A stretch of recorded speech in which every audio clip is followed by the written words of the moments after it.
ನಿಷ್ಠೆ ಮತ್ತು ಪ್ರಾಮಾಣಿಕವಾಗಿ ಕಾಂಗ್ರೆಸ್ ಪಕ್ಷದಲ್ಲಿ ಗುರುತಿಸಿಕೊಂಡು ಕೆಲಸ ಮಾಡಿದ್ದಕ್ಕಾಗಿ ದಾವಣಗೆರೆಯಲ್ಲಿ ನಡೆಯುವ ಉಪಚುನಾವಣೆಗೆ ಮಾಜಿ ಸಚಿವರಾದ ಜನಪ್ರಿಯ ಇಕ್ಬಾಲ್ ಅನ್ಸಾರಿಯವರ ಒಂದು ಆದೇಶದ ಮೇರೆಗೆ ದಾವಣಗೆರೆ ಉಪಚುನಾವಣೆಯಲ್ಲಿ ನನ್ನನ್ನು ಉಸ್ತುವಾರಿಯಾಗಿ ನೇಮಕ ಜೆ ನಾಯ್ಕ ಅವರು ತಿಳಿಸಿದ್ದಾರೆ.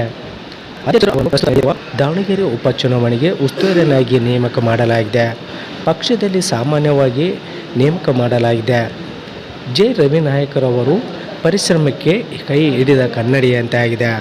ಗಂಗಾವತಿ ವಿಧಾನಸಭಾ ಕ್ಷೇತ್ರದ ಜನಪ್ರಿಯ ಮಾಜಿ ಸಚಿವರಾದ ಇಕ್ಬಾಲ್ ಅನ್ಸಾರಿ ಅವರ ಕಟ್ಟ ಬೆಂಬಲಿಗರು ಮತ್ತು ನಿಷ್ಠಾವಂತ ಕಾರ್ಯಕರ್ತರಾಗಿ ಪಕ್ಷದಲ್ಲಿ ದುಡಿಯುತ್ತಿರುವ ಇವರನ್ನು ಇಕ್ಬಾಲ್ ಅನ್ಸಾರಿಯವರು ದಾವಣಗೆರೆಯಲ್ಲಿ ನಡೆಯುವ ಉಪಚುನಾವಣೆಗೆ ಉಸ್ತುವಾರನ್ನಾಗಿ ನೇಮಕ ಮಾಡಲಾಗಿದೆ.